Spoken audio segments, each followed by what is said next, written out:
joined the army when I was 16, and I stupidly joined the Royal Artillery, which is predominantly male orientated, but I felt like I had to prove a point as a female. I've always been like that. Being in the artillery, the shells are £96 each. That's quite heavy. I used to carry 3 on my back.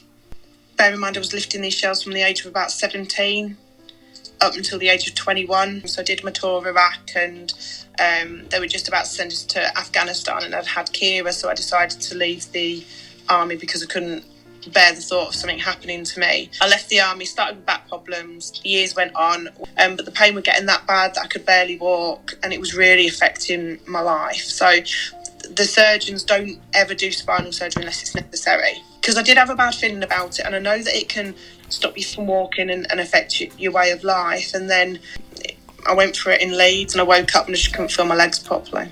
Oh wow. But it didn't help. I was in a really bad relationship. So because of the negative impact the relationship I was in had on me as well, that affected my recovery. So I lost myself, I lost my friends.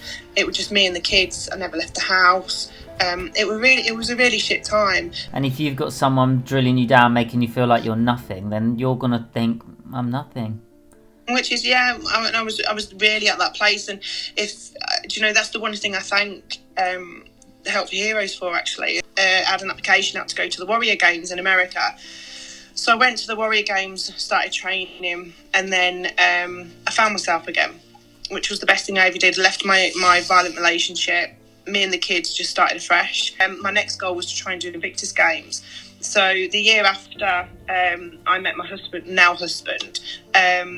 he was a swimming coach. So I was looking for somebody to help me with my training, and Chris sent me a message. So he was chatting me up, but I thought it was for swimming training. So I didn't click. Anyway, we went out on a date and just kicked it off from there. And then, 5 years we've been together now. We're married. We've got 2 kids. I think what made it even better was that I won 3 golds and a bronze, which I was not expected to do at all. It was just proving to my kids, no matter what we've been through, that we can get over anything. We can do anything we want to do if we put our mind to it. And it was the same when we got married last year. The one thing I wanted to do, and I did it in secret, because my legs are not great, I wanted to walk down the aisle.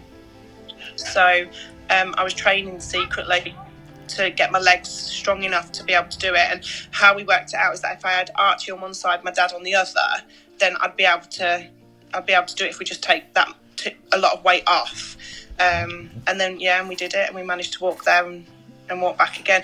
The vicar told him not to look back, but he looked back and saw me coming down. And my dad was like whispering to me, Emma.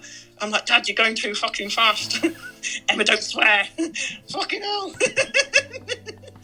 How do you explain somebody that comes into your life, takes you and your kids on, your disability, and just runs with it?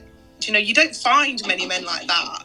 It's hard to explain how he is, because he's my lifesaver. And I don't believe in true love, by the way. Never have done until I met Chris. Oh, I mean, that sounds a bit soppy, that, doesn't it? But yeah, honestly, that's true. But you need good people like that in your life. Get rid of the negativity. This is the same with social media. And get rid of all that shit, all that negativity. I just block people now. They start kicking off about all this lockdown crap. Delete. Simple as that. Who's going to be offended, you or they? If they're offended, fuck them. Shouldn't be dickheads then, should they? Try and find a bit of positivity. And no matter how bad things get, there's always a light at the end of the tunnel. So I had this, I can't remember the saying. Oh, let me think. You can't control the uncontrollable. So what's the point in worrying about it? Just control what you can and forget about the rest, because if it's going to happen, it's going to happen. And that's what we live by in our house. Yeah. That what's the point in worrying about it if we can't control it?